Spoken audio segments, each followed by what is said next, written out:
Bonjour la famille. Je viens par ces moments de joie vous faire part de mes sentiments et mes désolations concernant le monument Gbagbo et le monument Simone et Yves. Pour introduire mon mécontentement, je voudrais signifier ici un petit rappel biblique et historique de la vie de certains rois comme David et Salomon. Tout le monde connaît l'histoire de David et de Salomon, son fils, dans la Bible.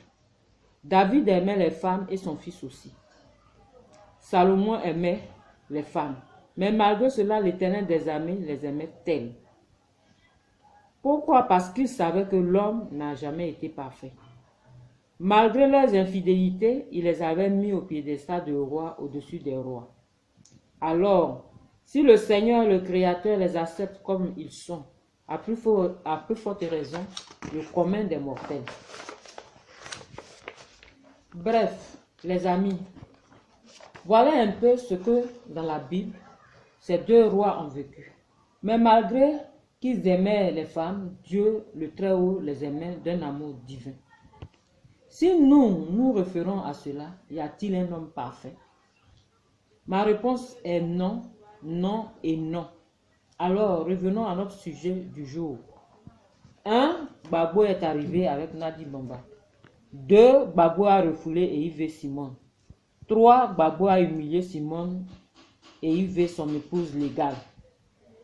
Si nous faisons notre analyse, à mon avis, je crois que nous parlons de la même personne, Gbagbo, qui est votre idole. Celui-là même qui était à La Haye et qui souffrait pour toute l'Afrique en général et pour son peuple en particulier.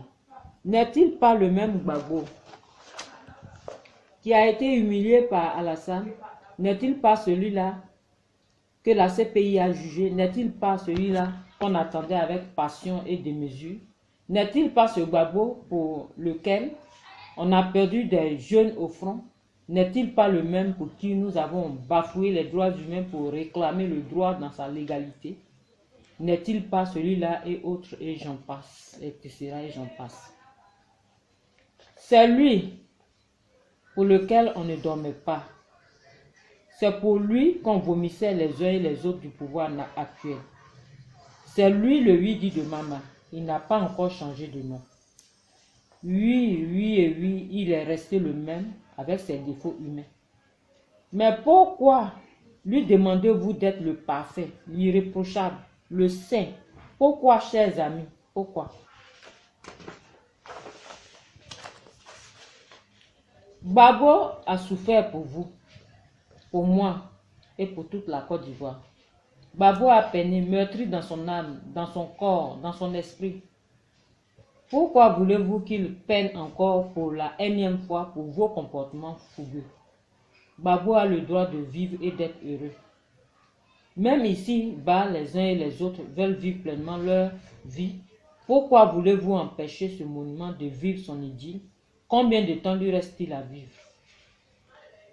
Houphouët-Boigny avait une Togolaise de 15 ans. Toute la Côte d'Ivoire le savait. Mais personne n'a osé l'affronter sur son trône. Alors pourquoi incriminer notre Nelson Mandela de l'Afrique de l'Ouest? Nelson Mandela s'est remarié après la prison et a vécu dans le calme total. Nzuma a ses femmes et il vit sa vie. Chers amis, c'est vrai, je reconnais en Simone et Yves une vaillante femme, combattante de la première heure, soutien indéfectible de notre papa Laurent. Mais si une femme, ma mère et mon père, un homme ne s'entendent pas, dois-je avoir un parti pris? Non. La sagesse oblige, je dois réconcilier les deux antagonistes pour la survie de la famille. Et non blâmer mon père ou ma mère. C'est l'homme qui porte la culotte et non la femme à la maison. Alors, mes amis, brave peuple de Côte d'Ivoire, ne tuons pas Gbagbo à coups de pierre et de marteau.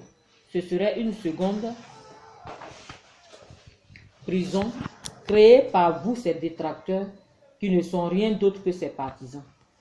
Laissez Gbagbo vivre ses derniers moments de sa vieillesse et vivre dans la paix. Que diraient nos ennemis? Ils se moqueraient de nous et diront que nous ne sommes pas sages. Or, c'est parce que nous sommes intelligents que nous avons puis attendre notre paix dans le calme et la sérénité. Ne cherchons pas à affaiblir et à fragiliser le FPI. Un fils doit-il offenser publiquement son père? Non. Tout se passe dans la maison et en famille.